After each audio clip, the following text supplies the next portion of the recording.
Marmoraria Santista, desde 1940, atendendo você, cliente. Trabalhamos com granitos e mármores nacionais e importados. Trabalhamos também com escadas internas, fachadas, lavatórios e revestimentos em geral para seu escritório ou residência. Temos também cubas de qualidade e requinte sofisticado. Aqui você encontra também vasos decorativos e muito mais. Corra e faça já o seu orçamento. Telefone 13 3232 2204 ou WhatsApp 13 99740 3830. Faça-nos uma visita. Estamos localizados na Avenida São Francisco, número 262, no centro de Santos. Acesse também o nosso site e fique por dentro das nossas novidades. www.marmorariasantista.com.br.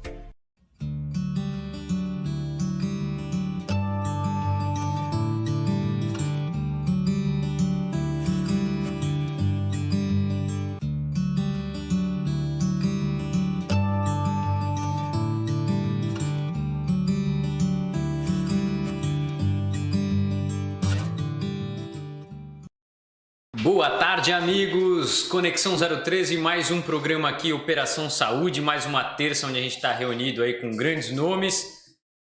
Rosicler Costa, Natália Quireza, bem-vindos a mais um programa. Hoje com muito assunto bacana aí, eu começo dando as boas-vindas às nossas integrantes da bancada.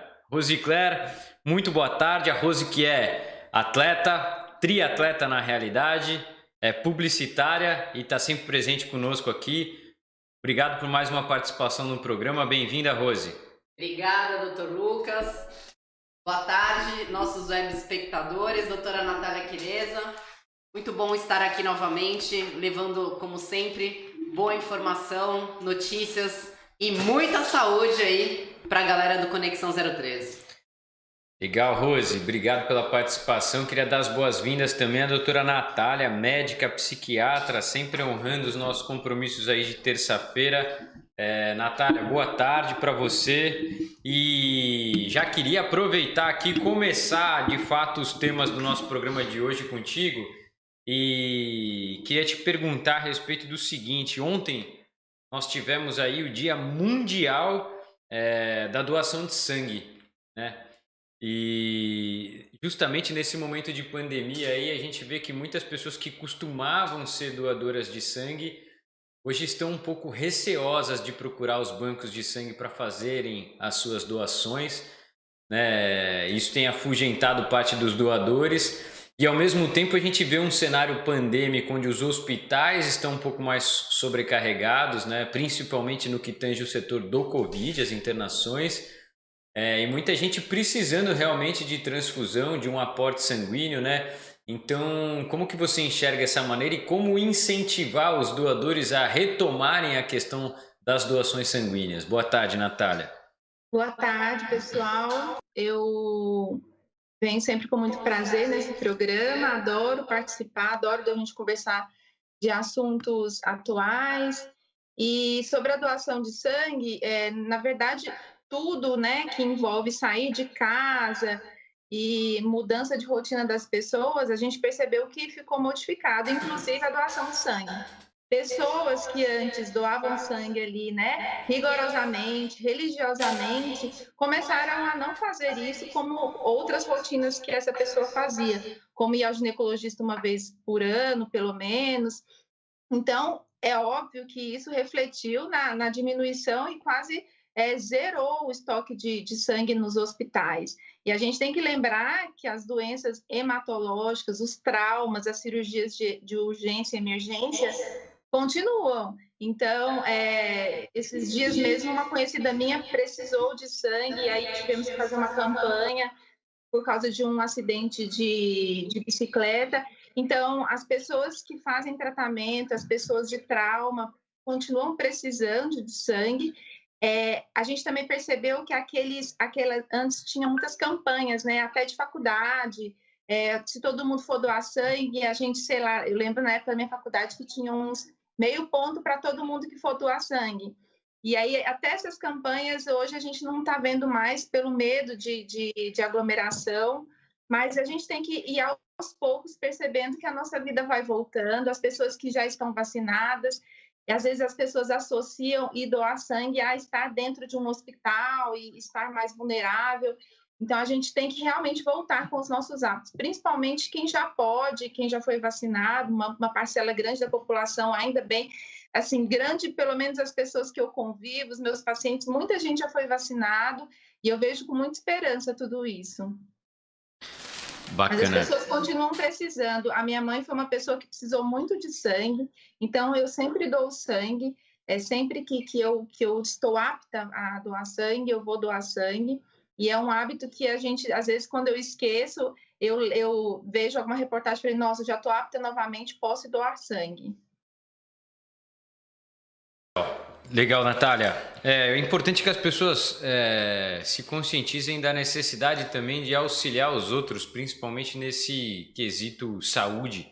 A gente vê muito assistencialismo social, mas a saúde também é um ponto que as pessoas podem se ajudar umas às outras, né? Inclusive, como você citou aí, por quem já foi vacinado, que é um outro tema que eu acabo... Vou aproveitar e esticar a pergunta para a Rose aqui. A gente tem visto aí a campanha da vacinação ser cada vez mais abrangente, né?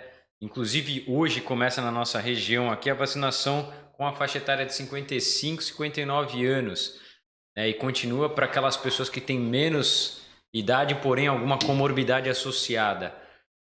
Inclusive, nós relatamos aí a semana passada a tentativa de muitas pessoas se inserirem nessa condição de ter alguma doença tal, para poder tentar facilitar ou adiantar o acesso à vacina.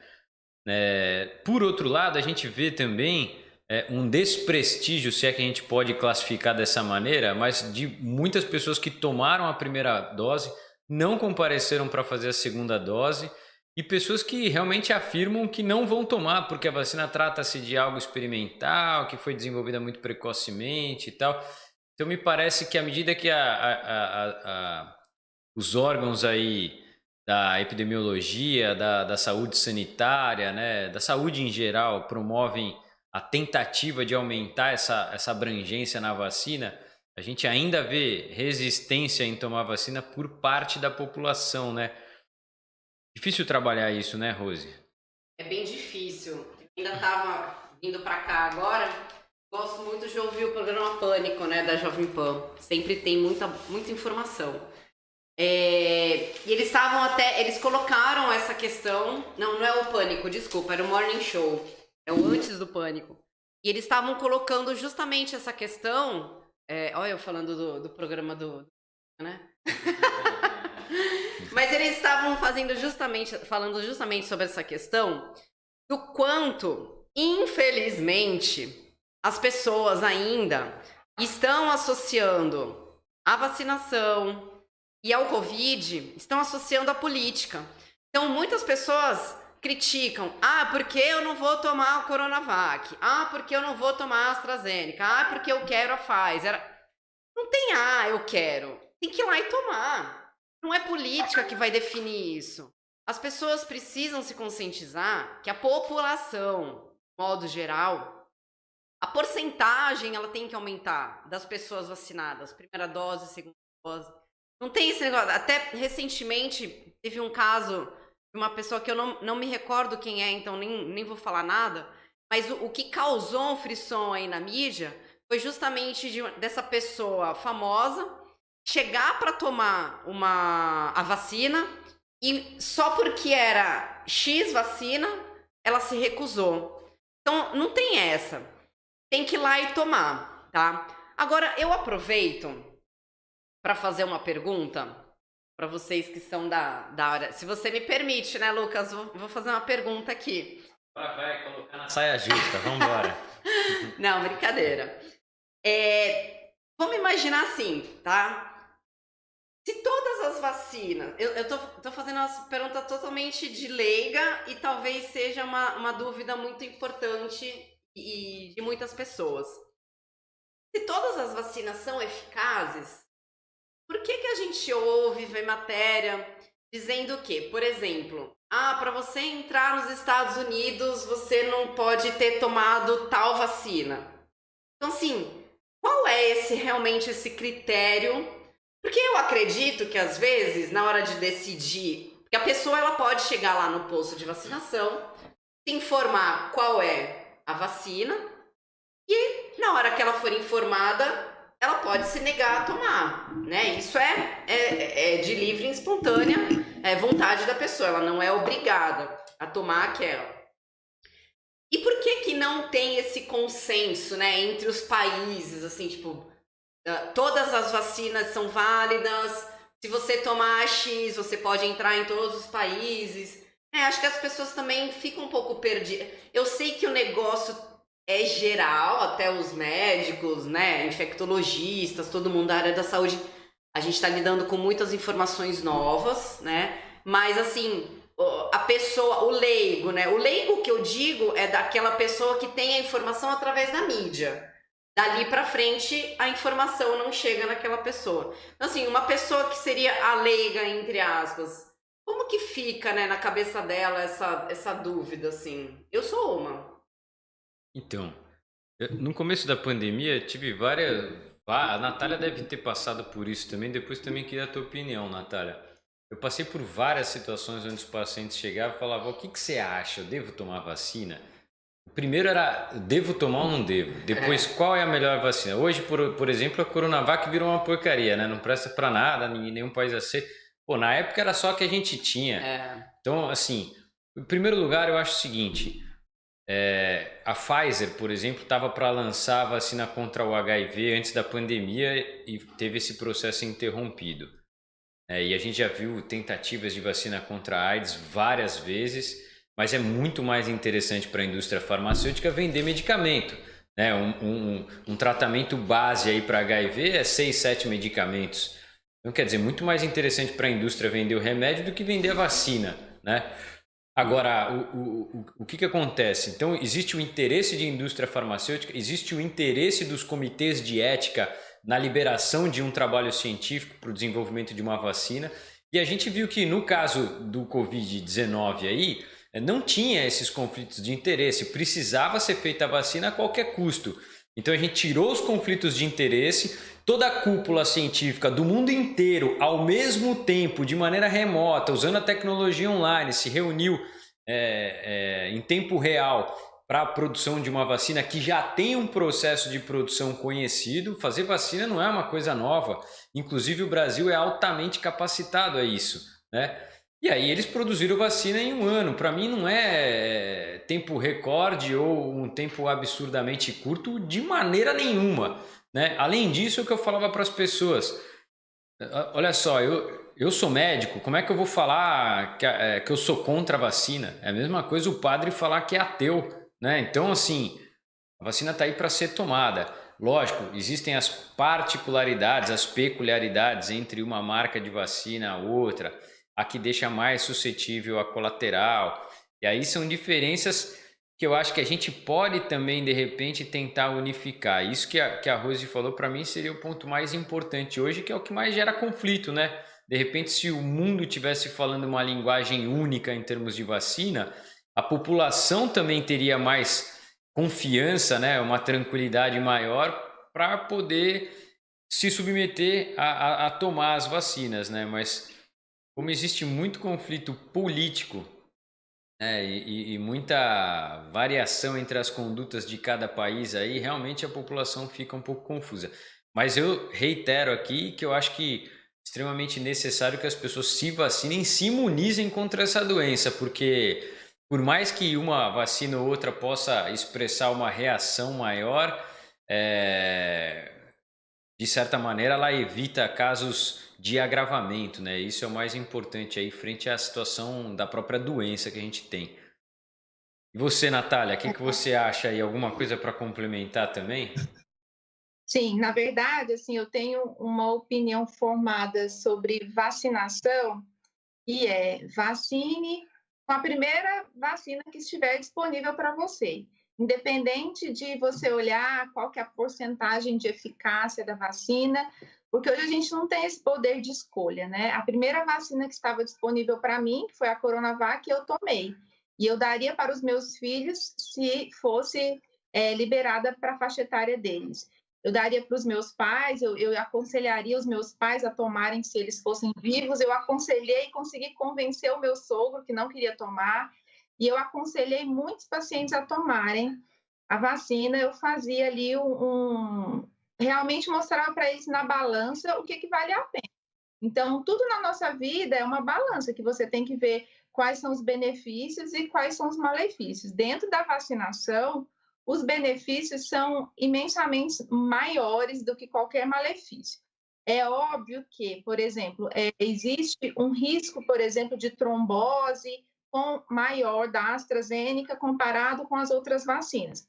Então, aquela população que já tem um risco, por exemplo, de algum evento tromboembólico, a gestante que já tem uma condição de estase sanguínea, enfim, que já tem uma condição diferenciada, então essa população já não pode tomar AstraZeneca, mas isso aí já foi determinado. Então, se for gestante, tem que ser Pfizer, tem que ser a Coronavac. Se não me engano, a Coronavac já foi liberada também para gestante.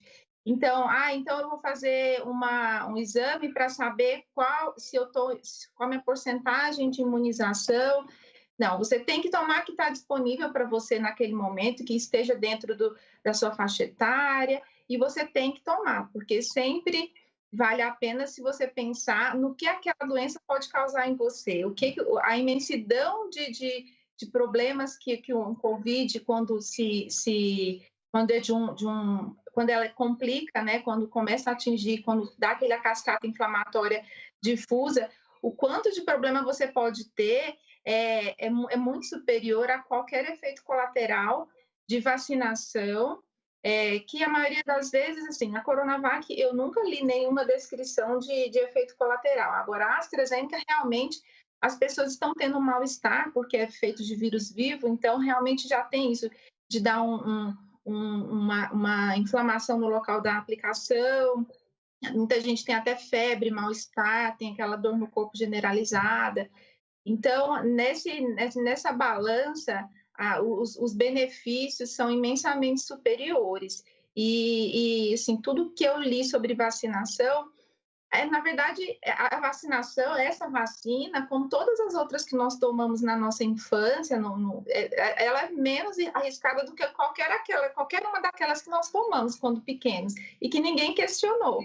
Eu vi um meme esses dias que eu até achei interessante, que é eu selecionando minha bebida na balada. E tem tipo uma pessoa tomando lá uma vodka falsificada junto com aqueles refrigerantes que é puro açúcar, e a pessoa tomando assim, e tem assim, eu escolhendo a minha vacina. Aí tem tipo um enólogo com uma taça de vinho, fazendo assim, olhando a lágrima do vinho.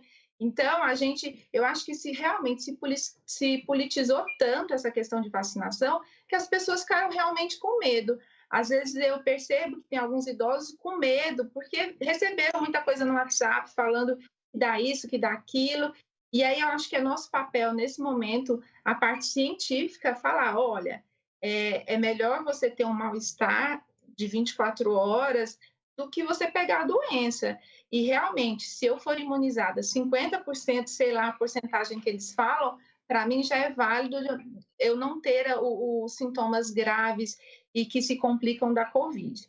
Então, essa é a minha visão desde o início, até para prescrever medicação da psiquiatria, por exemplo, se eu tenho um paciente em surto psicótico, enfim, e aí existe uma medicação que pode causar, né, que causa alguma alteração no fígado ou no rim, mas que eu posso manejar aquilo lá, pedir exames, verificar se aquele paciente teve ou não, o benefício daquela pessoa tomar aquela medicação, não se colocar em risco. Então, eu acho que o meu dia a dia já é fazer isso, já é saber qual que é tentar manejar o risco-benefício das coisas. Então, vacinação, para mim, é fundamental, e o quanto eu puder ajudar e falar para as pessoas que elas têm que ser vacinadas, eu farei isso.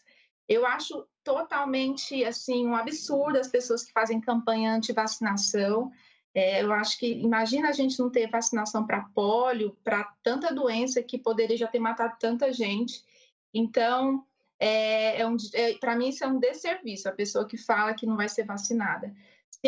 Se ela tem, eu tenho dinheiro, eu vou ser vacinada pela Pfizer, eu vou fazer aquele turismo de vacinação. Ok, é uma escolha, mas se a pessoa não pode escolher e tem que ser aquela que está lá, a primeira que está disponível para ela, que ela seja vacinada. E uma coisa interessante que eu acho que vale a pena citar também principalmente, por exemplo, a AstraZeneca, que a gente sabe que usa o vírus vivo, né?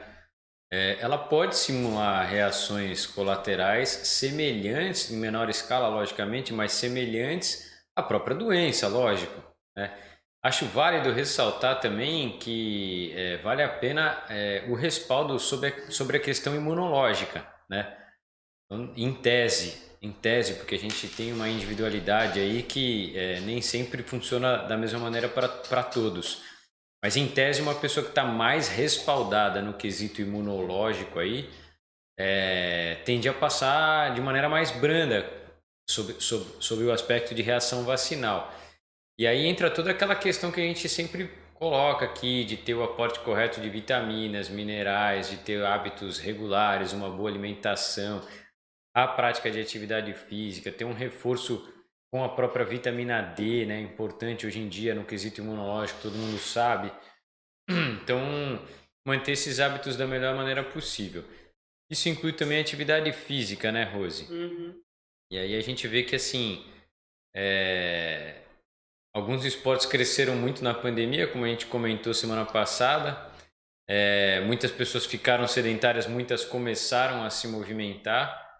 E isso é uma coisa que a gente tem visto impactar diretamente sobre a questão vacinal, né?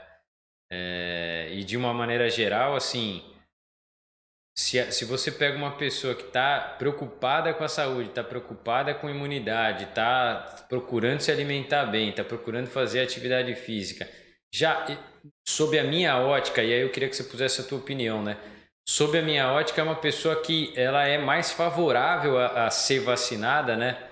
É uma pessoa que já não coloca tanto empecilho, porque você vê que ela tem maior preocupação com a saúde e preocupação em se manter saudável, né? Uhum. Bem isso, Lucas. Eu tô treinando muito em Santos agora e eu tô me deparando assim com casos, com depoimentos de pessoas que realmente não praticavam atividade física, começaram a praticar, principalmente na pandemia, quando teve lockdown, tentaram de alguma maneira inserir a atividade física na sua vida. A gente sabe, mas é sempre bom bater nessa tecla do quanto a atividade física ela vicia, porque ela produz os famosos hormônios do prazer, na qual a gente tem aquela sensação de bem-estar, né? Então eu fico muito feliz de poder saber que as pessoas estão se dando essa chance, essa oportunidade de poder inserir a atividade física na sua vida. Outros, a gente sabe que acabaram tendo outros problemas psicológicos, depressão, ansiedade, síndrome do pânico, estresse. Tem esses dois lados da moeda, mas eu fico feliz de ter ouvido muito mais casos de pessoas que optaram pela atividade física do que acabaram se derrotando por elas mesmas, né?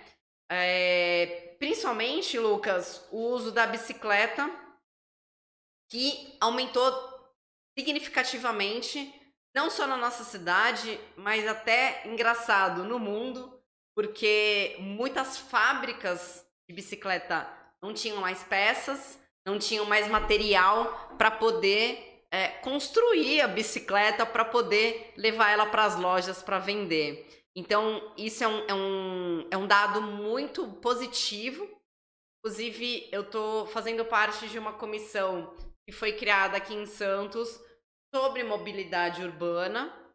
É claro que assim, o uso da bicicleta para mobilidade é o uso da bicicleta para atividade física ou esporte de alto rendimento é outro. Então, assim, o uso da bicicleta ela tem uma ramificação muito grande, né, em todos os sentidos, que atendem às necessidades das pessoas. Então, essa comissão ela foi formada justamente para isso, para poder fomentar o uso da bicicleta e o que pode ser oferecido de melhor pela nossa cidade para os munícipes. Por quê? Uma coisa é você falar, tem a ciclovia, tem a ciclofaixa, tá lá toda destruída, não tem nenhuma manutenção, e falar, também ninguém usa, para que eu vou fazer manutenção? Mas acho que a história é ao contrário.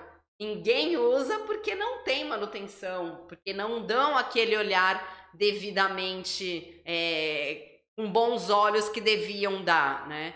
Então, vamos mudar a chave, vamos exigir que tenham reparos, que tenham manutenções, que tenham esse olhar de segurança, de que não, realmente a população está usando. Porque está usando, as pessoas estão usando. É ciclovia, é avenida da praia, é areia da praia, é calçadão. A prática de atividade física, como eu falei até no programa anterior, que a gente bateu bastante nessa tecla, né, Lucas? As pessoas saem da casa dela, desce do prédio e já começa a correr. Corre na avenida, corre na calçada, entra pelas ruas. Ou seja, não tem desculpa mais. Hoje em dia, a meu ver, as academias voltaram, elas estão abertas, as assessorias. Então, assim, ao meu ver, hoje só realmente não pratica uma atividade física em Santos, na nossa cidade, porque não quer. E quem realmente tem esse olhar para a saúde, para a qualidade de vida, certeza que a nossa cidade de Santos oferece essa situação boa, favorável para os munícipes. Não é à toa que a gente está no segundo lugar de mais idosos, né, aqui na cidade de Santos. Acho que 22% da população é pessoas de idade. Justamente por quê? Porque a qualidade de vida aqui é favorável, não só para os idosos, mas para os jovens praticarem as suas atividades físicas e, consequentemente, a saúde aí vai ganhar muito, que é o que a gente quer, né? A gente quer saúde hoje em dia. E é interessante a gente pensar também que, na realidade, o corpo humano ele não foi feito para ficar parado, né? Assim, ele foi feito para estar em movimento, para se movimentar e a gente colheu os benefícios em termos de saúde dessa atividade constante do organismo, né? Tanto a nível físico quanto a nível metabólico, hormonal, etc. Até porque a atividade física ela vem num momento de contraponto para muita gente que teve durante o processo pandêmico um enclausuramento dentro dos ambientes domiciliares, né? Seja trabalhando com home office, seja desenvolvendo algo dentro de casa porque perdeu o emprego, seja porque tentou dar maior atenção aos filhos, subsidiar um auxílio em termos de ensino para as crianças, né? E aí a gente vê também que isso teve um impacto positivo por um lado, negativo por outro. Eu queria até abordar um desses aspectos negativos aí, que são as pessoas passarem a estar mais horas na frente de uma tela de computador, de uma tela de celular, de uma tela de TV, assim, o estímulo luminoso, bombardeado aí de informações, de feixes luminosos, né? A gente vai abordar um pouquinho melhor isso daí com a doutora Natália. Vamos fazer só um breve intervalinho antes e aí a gente volta abordando esse tema aí para desmistificar um pouquinho do que acontece aí e quais as consequências desse mau uso das telas, né? Aí, e dessa exposição toda no ambiente domiciliar. Já já a gente está de volta. Leoar, Centro Automotivo, peças novas e remanufaturadas. Não perca seu tempo e venha conhecer o melhor centro automotivo da Baixada Santista, com serviços diferenciados e o melhor preço para você, cliente. Aqui você encontra serviços em ar-condicionados automotivos, manutenção preventiva, direção hidráulica, elétrica e mecânica em geral. Venha e faça já o seu orçamento com a gente. Telefone 13 3877 1000 ou WhatsApp 13 99761 6782. Se preferir, faça-nos uma visita. Estamos localizados na Rua Comendador Martins, número 147, na Vila Matias, em Santos.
Tá aqui com o programa Operação Saúde e agora a gente vamos abordar um tema aí que ficou planejado para essa segunda etapa aí, que é justamente o uso de tela, de celular, de computador, de televisores, né?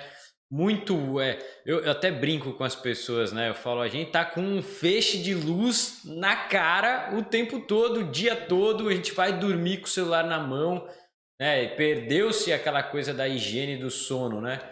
Eu tenho um filho de 5 anos, vai fazer 6 agora, o Enzo, né? Ele começou a relatar dor de cabeça e a gente começou a fazer contato com algumas outras mães na escola, né?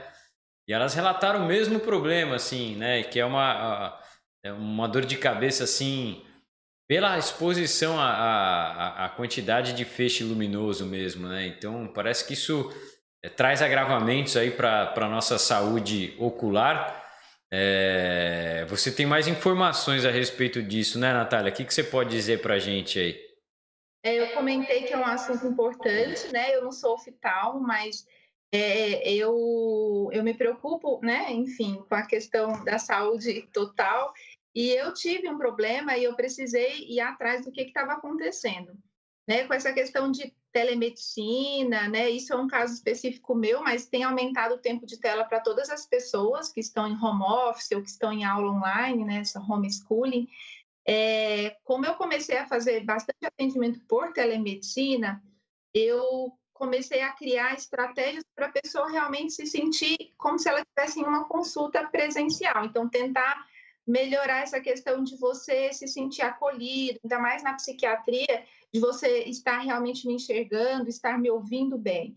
Então, além de ter uma internet boa e de ter que falar alto, de falar sem máscara, mas de uma forma que a pessoa entenda o que eu estou falando, eu comecei a usar aquela ring light, que é uma luz que muitas vezes ela é branca e bem forte, e eu estava usando uma proximidade que não é adequada.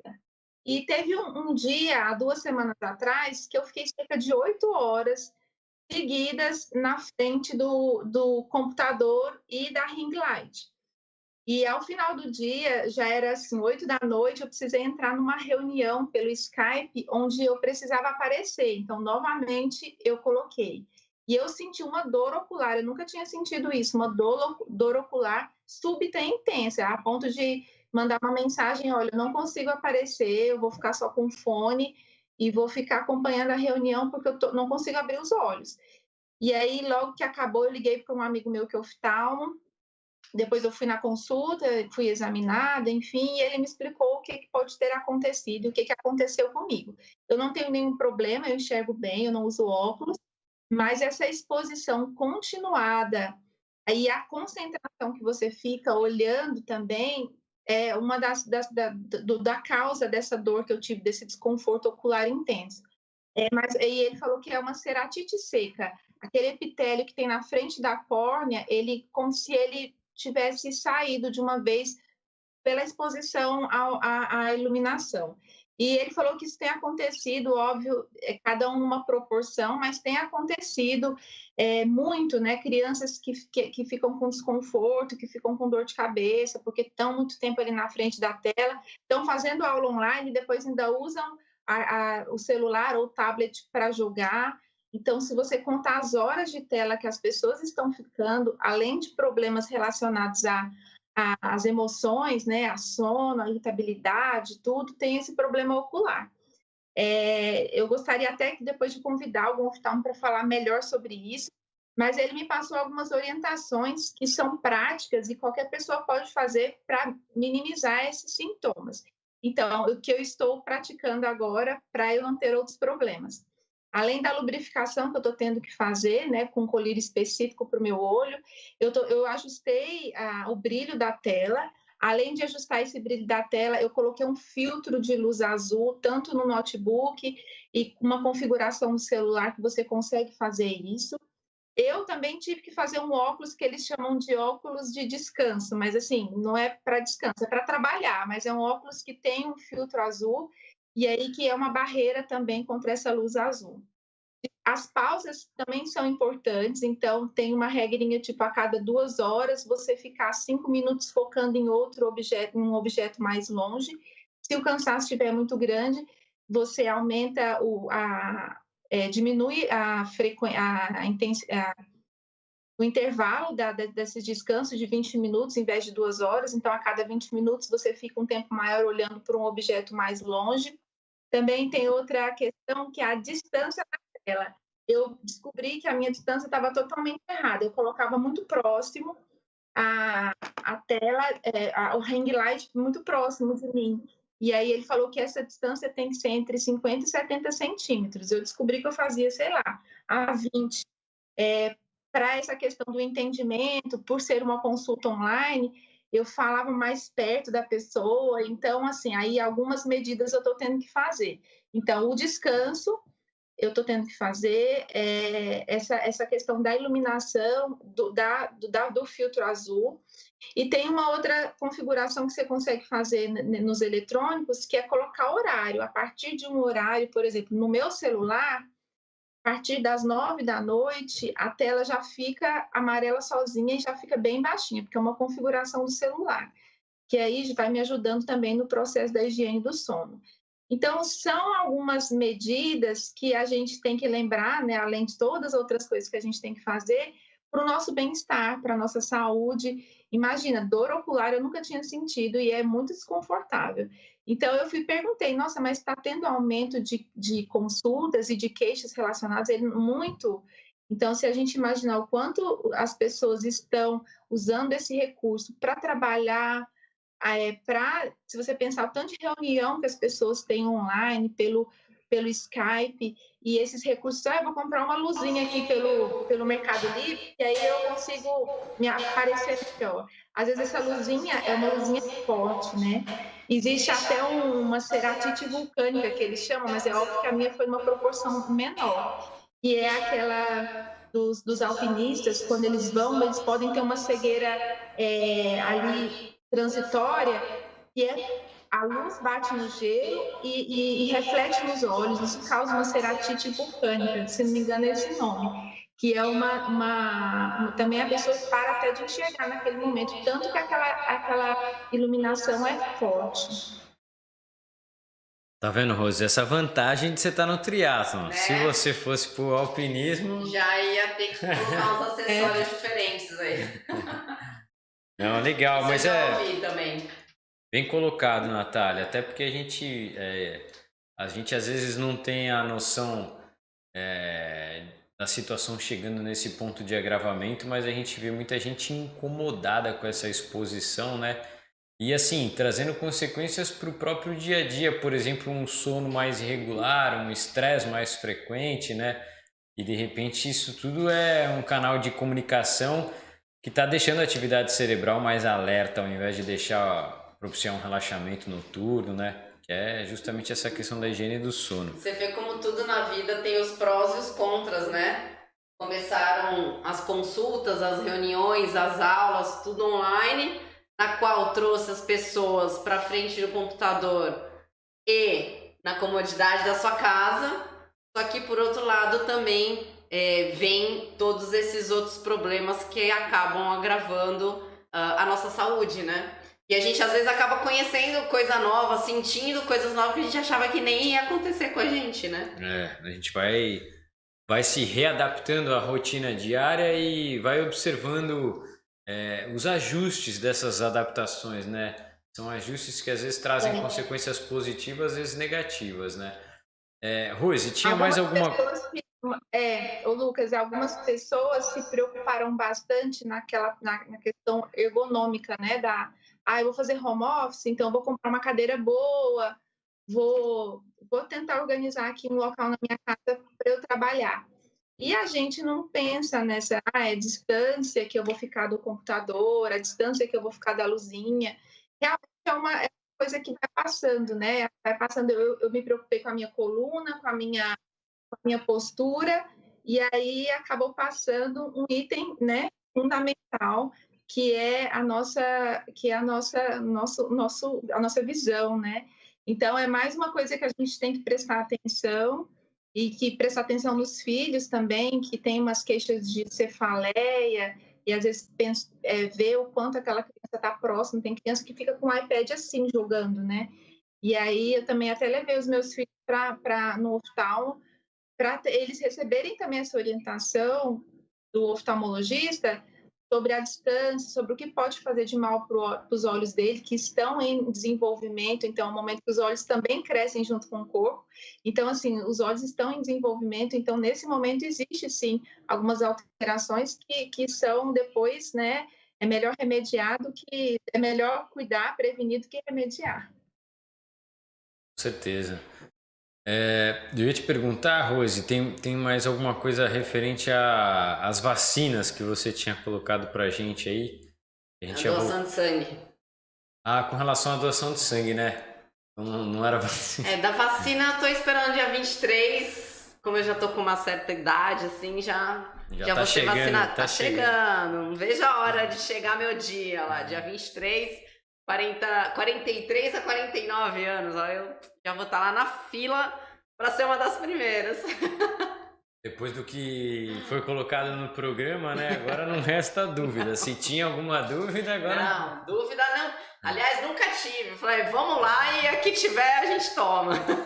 E falando em dúvida com relação à doação de sangue, ontem foi Dia Mundial da Doação, né? Você colocou uma coisa importante aqui, que é a dúvida no seguinte aspecto: de quanto em quanto tempo eu posso doar sangue, né? Isso depende do meu estado de bem-estar, de imunidade, é uma coisa que vale para todo mundo, né? Então eu acho que é uma coisa que a gente poderia de repente estratificar dentro de uma individualidade, né? Tanto que a gente vê, por exemplo, com relação ao quadro vacinal, a gente começa a ter um pouco de estratificação nesse sentido de individualizar. Por exemplo, como a Natália falou, hoje a Coronavac ela está disponível nesse exato momento para as gestantes, né? A gestante ela já não é aconselhado a tomar a AstraZeneca, né? A gestante vai tomar a Coronavac. Para algumas comorbidades também está se orientando só o uso da Coronavac, não da AstraZeneca, né? Com relação à doação de sangue, a gente fica também um pouco vendido, a gente vê o apelo... Sempre existe esse apelo de doação, né? Que é importante a doação para quem precisa. Mas as pessoas falam, pô, eu não tô com a minha imunidade 100%, eu posso doar? E depois, mesmo se eu doar, eu posso repetir essa doação depois de quanto tempo? É uma dúvida frequente que às vezes a gente fica sem resposta. Natália, você tem alguma resposta específica para essa situação aí? O tempo mínimo, assim, geral, o intervalo mínimo é de 90 dias. E aí seria o tempo correto da pessoa ter produzido, né, as nossas células sanguíneas novamente, as nossas hemácias, tudo. Então, o intervalo mínimo, eu já vi alguns locais que permitem que homens jovens e que não tenham comorbidade fazendo doação até no mínimo de 60 dias. Mas a maioria dos hemocentros, eles colocam um intervalo mínimo de 90 dias, de homens e mulheres. Em alguns locais específicos, homens podem doar em 60 dias. Eu não sei agora como é que está sendo feita aquela entrevista, né, inicial. A última vez que eu doei sangue foi ano passado, eu doei em São Paulo, porque era específico para uma pessoa que estava precisando, e então tinha que ser uma doação em São Paulo. Mas a última vez que eu recebi, que eu fui entrevistada, e eu achei que foi uma coisa bem, assim, bem individual. Teve uma vez que não deixaram eu doar sangue, e eu lembro que eu tinha, acho que, tomado um anti-inflamatório, era uma coisa, e que me perguntaram, eu falei, eu não pude doar sangue. Mas a Rose comentou que ela não foi questionada quando foi a última vez que você doou, mas dentro do cadastro, se a pessoa sempre doou sangue no mesmo local, eu acredito que eles saibam quando que essa pessoa doou. Mas, assim, de um modo geral, independente das questões individuais, falando somente de tempo, de intervalo, o ideal é que seja um intervalo mínimo de 90 dias, de 3 meses. Aí lembrando aqui também que não vale fazer doação de sangue logo depois de fazer um Ironman, viu, Rose? Inclusive, traçando uma analogia, né, brincando, mas já aproveitando para falar sério também, você sabe que a gente já repetiu algumas vezes aqui que o próprio Comitê Olímpico Brasileiro sugeriu aos atletas olímpicos também, no auge da pandemia, aí, fazerem os treinamentos a fim de garantir uma manutenção de volume, intensidade, né? E não usarem intensidade demasiada no treino, justamente para não pôr em xeque a questão imunológica, né?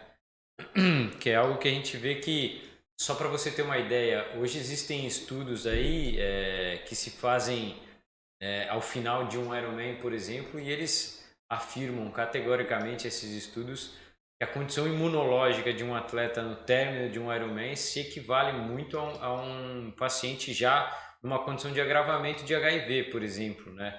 Então, tamanho é a queda imunológica que se tem com o impacto de uma prova desse porte. Logicamente, sendo um atleta, a gente espera que de 6 a 8 horas essa condição basicamente aí já sofra 60%, 70% de reversão, né? Mas é uma coisa que eu acho que a gente tem que garantir agora nesse momento também, né? Se preservar dos excessos. A gente está vendo que agora a gente está entrando num período mais frio, né? Então, pedir para as pessoas não se aglomerarem nos locais fechados, se alimentarem bem, tomar cuidado aí com essas exposições demasiadas aí ao frio, né? E fazer o que puderem aí para ter a saúde preservada a fim de não ter nenhum tipo de complicação, né? Com certeza, Lucas. Vale sempre lembrar, nunca é demais passar informação e lembrar as pessoas, né? Em se tratando de atleta, competição, alto rendimento. Muitos atletas vão para outros países para poderem treinar. Então, assim, é um universo completamente diferente da nossa realidade de vida, né? Principalmente atleta olímpico, eles precisam praticamente se isolar já por natureza, por conta do treino. Precisam sair um pouco da realidade mundana e se jogar dentro daquela bolha.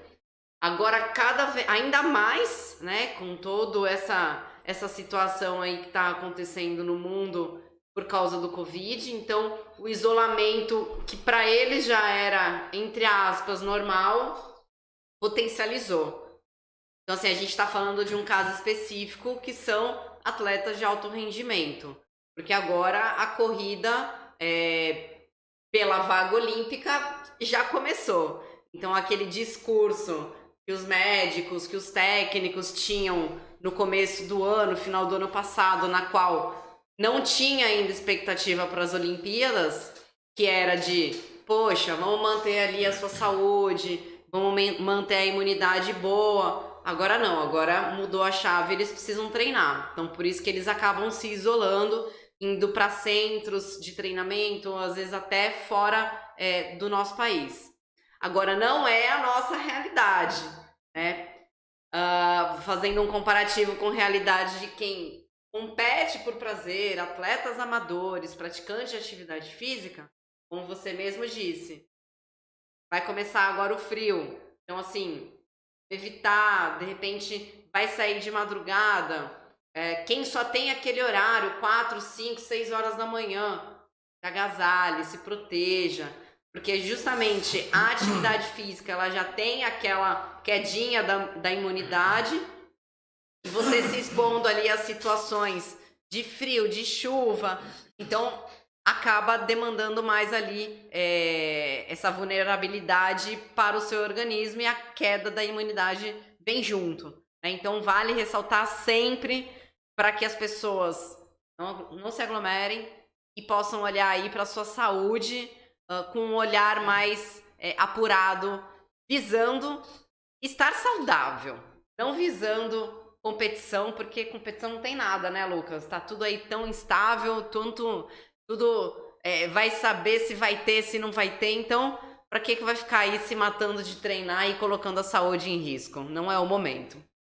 Até comentei com um paciente amigo nosso ontem, que você vê, a gente discutiu aqui em outro programa que, por exemplo, a Confederação Brasileira de Triatlon já se posicionou de que nenhuma prova sob chancela da Confederação Brasileira vai ocorrer esse ano. Então, quer dizer, esse ano já não tem mais prova. Já não tem mais nada. A gente já vê outras modalidades que estão fazendo campeonatos assim de maneira totalmente aberta, como normal já. Então, o cenário realmente está um pouco confuso, né? E aproveitando que você tocou no ponto da imunidade, aí eu acho que algo que é muito importante sobre o ponto de vista imunológico e vale a pena mencionar é a boa saúde intestinal. O intestino hoje ele é tido como nosso segundo cérebro, mais de 5 milhões de neurônios. Para cada célula do corpo existem 10 bactérias e a grande maioria dessas bactérias coloniza trato intestinal. Então, quanto mais saudável eu tiver a minha microbiota intestinal, maior é a minha capacidade de absorver nutriente, maior é a minha capacidade de produzir imunoglobulinas e, logicamente, eu vou ter uma saúde imunológica mais fortalecida, né? Então, acho que é algo importante para as pessoas pensarem também. E hoje a gente tem várias formas de se modular a parte intestinal, né? Com probiótico, com pré-biótico, com psicobiótico, né? Hoje a gente tem visto muita interação entre saúde psíquica e intestino saudável, né, Natália? Como é que é isso aí, sob o ponto de vista da psiquiatria? É uma área bem promissora, né? Você alinhar. Na verdade, qualquer doença psiquiátrica que você precise de um equilíbrio total, você também tem que ver essa parte intestinal. Então, assim, tá muito promissor os estudos sobre isso. Realmente, assim, a nossa serotonina principal, ela é a cerebral, assim, principal para a questão de saúde mental, que eu estou falando. Só que a interferência do intestino sobre várias outras questões está sendo realmente indiscutível que apresenta melhora. Então, em alguns momentos, principalmente pacientes mais graves, que são os mais difíceis de estabilização, pacientes com transtorno afetivo bipolar, que muitas vezes já usaram muitas medicações, quando você começa a ver essa questão intestinal junto e você alinha os dois tratamentos, a pessoa melhora muito. Então, às vezes a pessoa já está em tratamento medicamentoso, mesmo em doses plenas, em doses consideradas terapêuticas, até um tempo suficiente, e a pessoa não consegue encontrar a eutimia, que a gente fala, né, que é o humor normal, isso para doenças graves. E aí, quando você começa a mexer nessa questão intestino, tudo, a gente consegue equilibrar. Então, é uma área promissora na psiquiatria, e eu percebo, na verdade, em tudo, né? Em todas as áreas da saúde, a questão intestinal é muito importante, sim, muito importante. Legal, então a gente vai chegando mais ao final de mais um programa aqui. Sabe que a Natália tem compromisso aí, vamos começar já a se despedir, né? Então, Natália, você que é a primeira que tem compromisso aí, eu gostaria de agradecer a tua presença, queria que você deixasse uma mensagem final aí para os nossos web ouvintes, web espectadores, e te agradecer desde já pela participação no programa de hoje.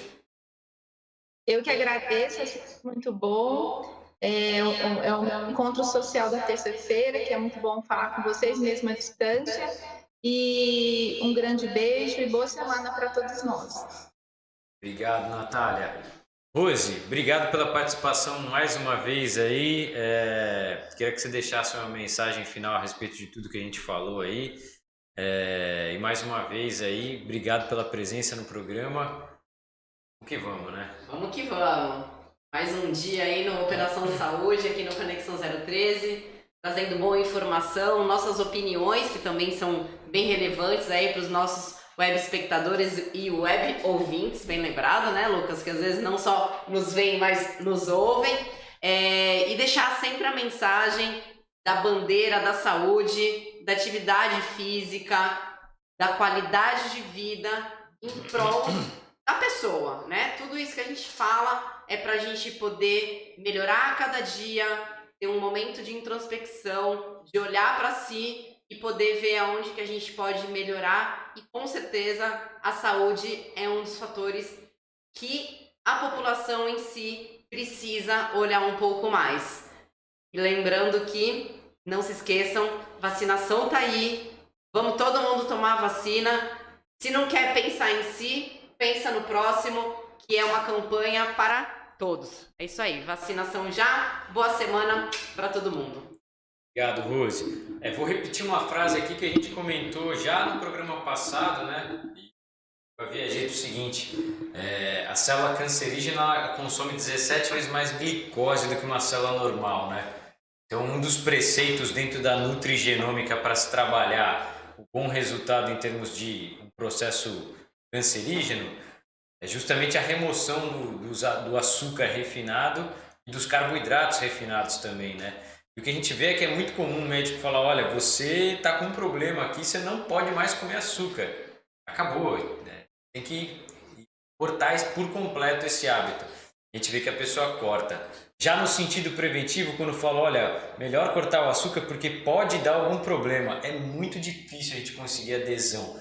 Então eu acho que, como mensagem final, da minha parte pelo menos, eu convidaria as pessoas a pensarem um pouco de maneira diferente no sentido de trabalhar prevenção, né? Vamos pensar em prevenção, não vamos pensar em doença, né? Vamos trabalhar saúde, né?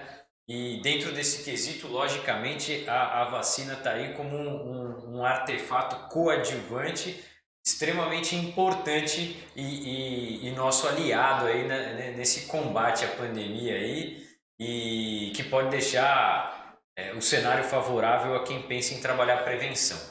Então, seria minha mensagem final aí. Quero agradecer a todo mundo que esteve com a gente durante o programa, as pessoas que têm acompanhado aí, que têm mandado mensagem, que têm interagido com a gente, todos os nossos web ouvintes e espectadores. Até semana que vem com mais uma Operação Saúde. Obrigado pela presença de todos e um grande abraço.